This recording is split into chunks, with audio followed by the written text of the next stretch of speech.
If I told you that I could offer you the tools you would need to bring more friends into your lives, improve your interactions with those around you, and to, in general, bring more happiness into your own life, would you spare me 7 minutes?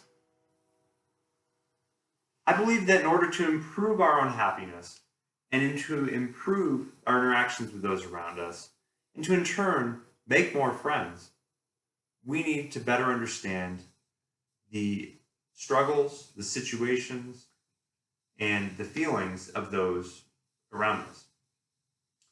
Once we understand other people, we can better respond to them when we interact with them. It's very easy in our lives to become frustrated with those around us. Think of how many times you've been driving in traffic and somebody cut in front of you and you honked your horn and got angry and maybe became upset for a little bit. Did you ever stop to think why they might have cut you off? Was it just that they weren't paying attention and that they are a really bad driver? Or could it possibly be that that person is having an emergency, that they're having a bad day? Why is it important that we understand the struggles of those around us? I believe our own selfishness is what causes us to become so frustrated.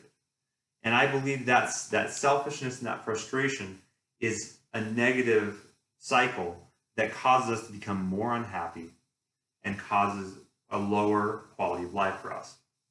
So I believe that if we can understand those around us and we can understand what they're feeling and what they're going through, then we can disregard those things that frustrated us in that minute, that we took personally, that really wasn't even intended to impact us negatively. That it was just somebody else's struggle and somebody else's situation. So why are we so selfish?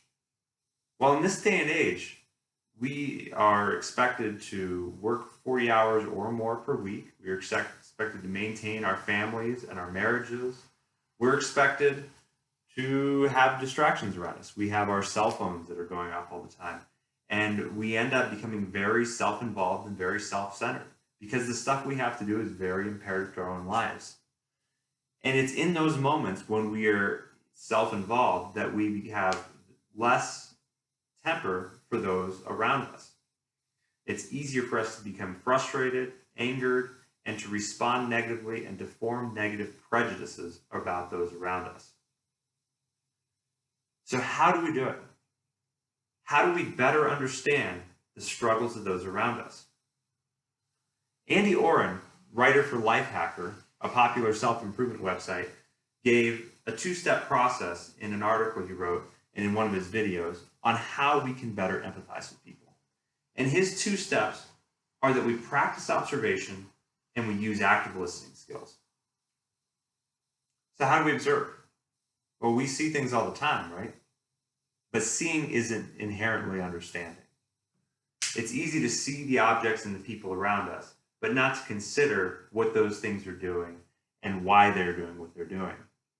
So the difference between seeing and observing is going to be you walking down the street, headed to work with your smartphone in your hand and your coffee in your hand, and noticing the people around you and maneuvering around the people on the sidewalk.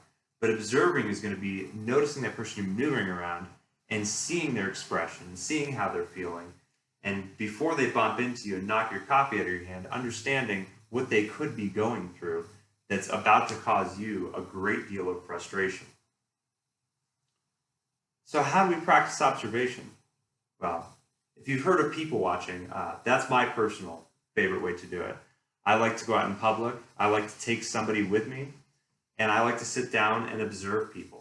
I like to try to figure out what they're going through, try to figure out what their situation is, what their dynamic is, why they're interacting the way they are with others. And I think doing this gives us a better understanding of those people. And I think once you can understand what those people are doing, you can start to predict how they may be feeling. Now, active listening is much different than passive listening. Passive listening is when we hear the things around us and we are aware of those sounds. And it might be voices, they might even be words. We can passively listen to words and only hone in on the key words. And we tend to do that more often than we should in general conversation.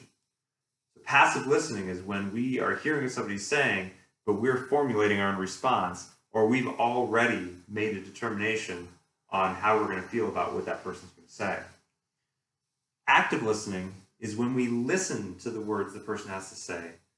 We take time to process them after the person is done speaking to us, long before we start formulating our response to that person. I believe if we observe those around us and we actually listen to what they're saying, we can better understand what they're going through, and we can better empathize and understand how that person's interaction affects ours and why we might not need to dwell on those negative things that would have caused us frustration in the past. Now, my own addition to Andy's two-step process is to practice patience. And I think that's something that we could all use a little bit of improvement on. It's very easy for us when that car cuts us off in traffic to lay on the horn, yell, drive our blood pressure through the roof, and end up in a very bad mood. So maybe before we respond that way, let's work on pausing, taking a deep breath, and before we have an impulsive reaction, try to consider our surroundings. Try to consider the people around us and what they might intend, and whether this really warrants that knee-jerk response you're willing to use. So how do we make empathy a habit in our everyday lives? Well, if you've heard of the 21-day rule, that's one I like. And I'll admit, I had to research it a little bit. That was formulated by a plastic surgeon back in the 1950s, and his name is Maxwell Maltz. Now, what Maxwell figured out is he had several patients who told him that they wouldn't recognize their own face in the mirror if they had any face work done, or that if they had an amputation done, they had a ghost limb for a period of time. And through multiple studies, he figured out that on average, most people adjusted to the change within 21 days.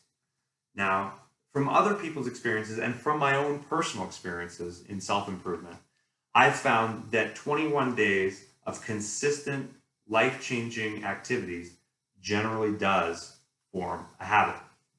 I found that in my own personal fitness routines, in my diet changes, and in most hygiene changes in my life, that consistent improvement for about 21 days to a month is a way to improve that.